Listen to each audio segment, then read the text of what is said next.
ओम शांति। आज 11 मार्च 2025 साकार मुरली बाप दादा मधुबन।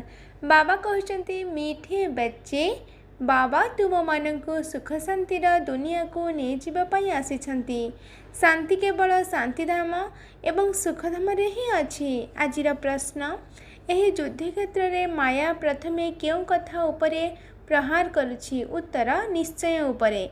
पुरुषार्थ करू करू माया प्रथमे निश्चय को भांगी देउछि, सेथिपाई पिलामाने हारी जाउछन्ति। यदि पक्का निश्चय रहिबे जे बाबा जी समस्तंकर दुख हरण करी सुख देउछन्ति, से ही आमको श्रीमत देउछन्ति एवं सृष्टिर आदि मध्य अंतर ज्ञान सुनाउछन्ति। तेबे माया ठारो केबे भी पराजित होई परिबो नाही। गीत इस पाप की दुनिया से। ओम शांति। धारणा पाई मुख्य सार 1 नंबर, नष्ट महा होई बाबा को स्मरण करने को हेबा। कुटुंब परिवार भितरे रही विश्वर मालिक हेबा पाई परिश्रम करने को हेबा। अवगुण गुड़ी को धीरे धीरे त्याग करने को हेबा।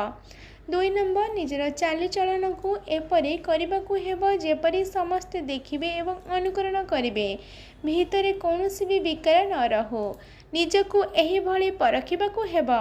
आजिर बरदान डबल सेवा द्वारा अलौकिक शक्तिर साक्षात्कार कराउथिबा विश्व सेवाधारी भव।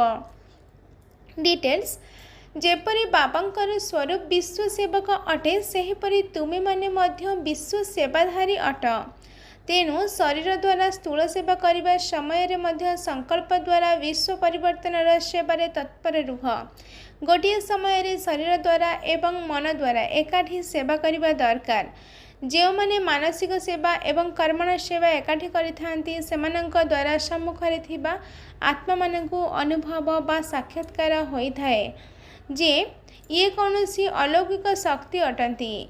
सेथिपाई एही अभ्यास को स्वाभाविक एवं निरंतर कर।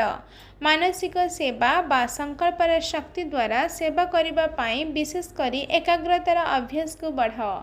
आजिर स्लोगान, समस्तंक ठारो भल गुण ग्रहण कर किंतु अनुकरण ब्रह्म बाबा को कर। आजिर अव्यक्त इशारा, सत्यता एवं सभ्यता रूपी संस्कृति को आपणाओ। 11 नंबर, एबे स्वच्छता एवं निर्भयतार आधार रे सत्यता द्वारा प्रत्यक्षता कर।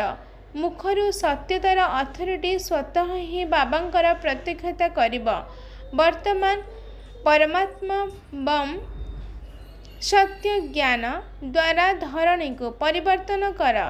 एहार सहज साधन हेला सर्वदा मुखरे एवं संकल्परे निरंतर माला परी परमात्मांकर स्मृति रही थाओ। समस्तंक अंतरे गोटे ही धूम थाओ, मेरा बाबा। संकल्प कर्म एवं बाणी रे एही धूम थाओ। एहा ही हेउछि अजपा जप। जेतेबेले एही अजपा जप होई जिवो, सेतेबेले आउ सब कथा स्वतः ही समाप्त होई जिवो। अच्छा, मीठे मीठे शिकिलाधे संतान मानक प्रति माता पिता बाप दादांकर मधुर स्नेह संपन्न शुभेच्छा एवं सुप्रभात। आत्मिक पितांकर आत्मिक संतान मानक नमस्ते। आत्मिक संतान मानकर आत्मिक माता पिता बाप दादा को याद प्यार नमस्ते नमस्ते नमस्ते। शुक्रिया बाबा, शुक्रिया। अच्छा, ओम शांति।